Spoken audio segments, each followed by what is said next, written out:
بسم اللہ الرحمن الرحیم۔ شروع کرتا ہوں اللہ کے پاک نام سے جو دلوں کے راز خوب جانتا ہے۔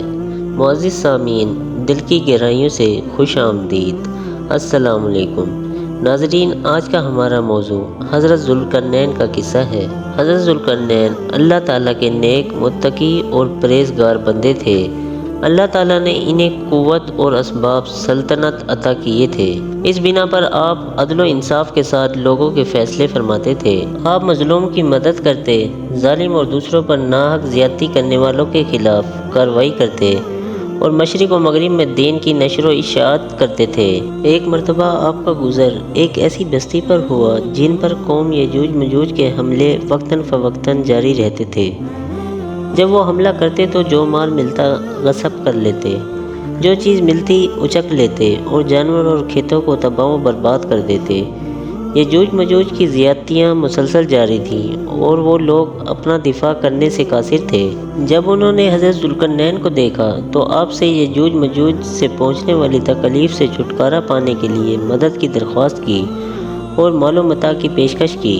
حضرت ذوالقرنین ان کی مدد کرنے کے لیے تیار ہو گئے اور ان سے کسی قسم کا مال و عذر لینے سے انکار کر دیا تاکہ ان کا یہ عمل خالص اللہ کی رضا کا سبب بنے۔ آپ نے ان سے فرمایا، آپ نے صرف ان سے افرادی قوت یعنی کام کرنے کے لیے مزدوروں کا مطالبہ کیا۔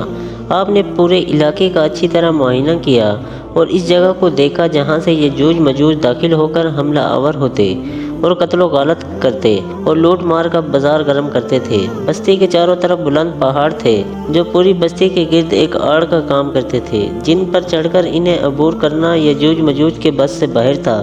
ان دو پہاڑوں کے درمیان موجود گھاٹی سے وہ حملہ کرتے تھے۔ آپ نے دو پہاڑوں کے درمیان خالی جگہ میں آڑ اور بندش بنانے کا فیصلہ کیا۔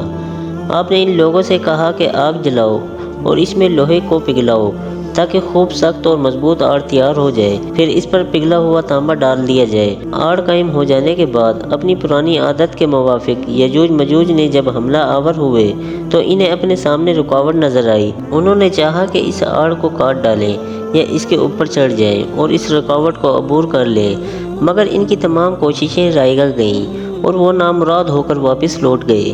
وہ لوگ یہ دیکھ کر بہت خوش ہوئے اور بے خوف اپنی زندگی بسر کرنے لگے۔ اللہ تعالیٰ ہمیں اپنے بتائے ہوئے راستے پر چلنے اور برائیوں سے بچنے کی توفیق عطا فرمائے، آمین۔ ہر لفظ میں نصیحت چھپی ہوئی ہے، صرف اور صرف غور و فکر کرنے کی ضرورت ہے۔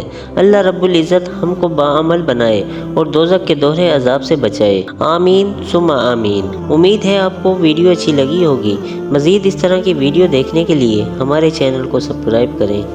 ملتے ہیں اگلی ویڈیو میں، تب تک کے لیے اللہ حافظ۔